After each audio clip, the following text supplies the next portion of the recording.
A new documentary from Sony Picture Classics examines the history of hate in this country. Former ACLU Deputy Legal Director Jeffrey Robinson leads the discussion as the film combines a compelling town hall with historical and present-day video and images. And Jeffrey joins us right now. Thank you, sir. Nice to have you with us today. Thank you. Tell us about this compelling look, Who We Are, a chronicle of racism in America. Tell us a little bit more about this and why you felt compelled to do it.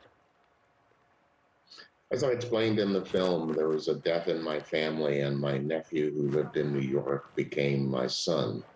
And my wife and I didn't have kids, and all of a sudden there was a 13-year-old young black man in my home, and I'm trying to figure out how to raise him.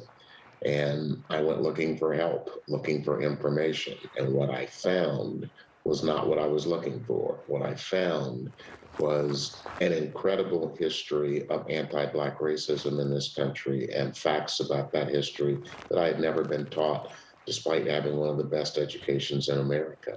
And as I continued to do the research, that's how this project got started. You say you found something that you didn't think you'd find. What do you mean by that? I was looking for help on how to raise my son.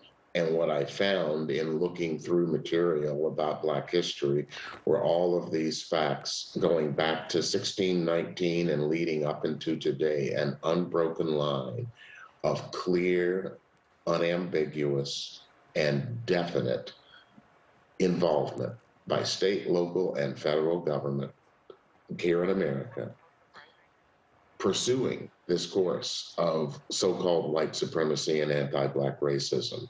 And so when we ask the question, why does America look like it does today?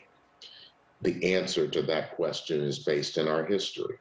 And to the extent that people are trying to erase parts of our history, they're trying to erase the real reasons why America looks like it does today, and in particular, the gap between white America and Black America that exists in almost every measurable level of socioeconomic existence in this country. It is 2022, and America's still pretty ignorant about why we are here today. What are you trying to teach America right now?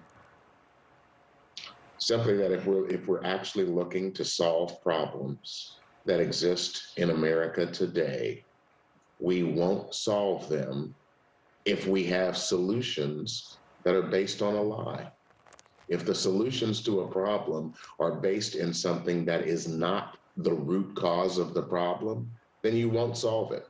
So people say all we need is an anti-choking law, and that will stop what happened to George Floyd.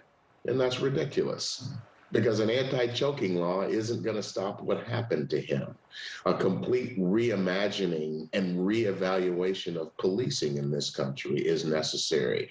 But if we just erase the entire history of the police in this country and what they were designed to do and what they have done, we erase that history, then we can fool ourselves and say, oh, let's just pass an anti-choking law and everything will be fine.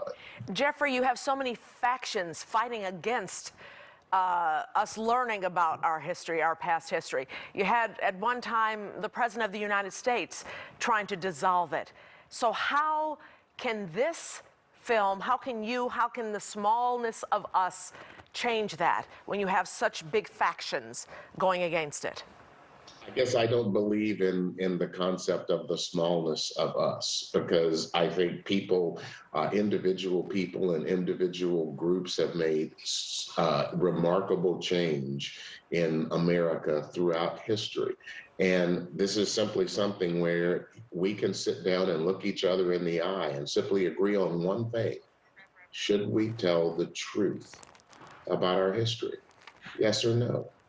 And if somebody says, no, we shouldn't, then you have to ask yourself, what is it that they're trying to hide? What is it that they're so ashamed of that they're trying to erase it from history books? And if we say, yes, we should tell the truth, then here's the great thing about human beings. Since we've been on this planet, when human beings think they're doing something important, they write stuff down. And when we had the Constitutional Convention, when we went from colonial America to constitutional America, people wrote down what they thought. When the Civil War happened and the states left the Union, and people say, well, it wasn't about slavery. Well, they're wrong, because the states that left the Union wrote down exactly why they were leaving the Union. And Jeffrey, it was slavery. so much in this film that people need to look at, and we appreciate you for putting it out there. Be safe, be well. Thank you very much. Thank you.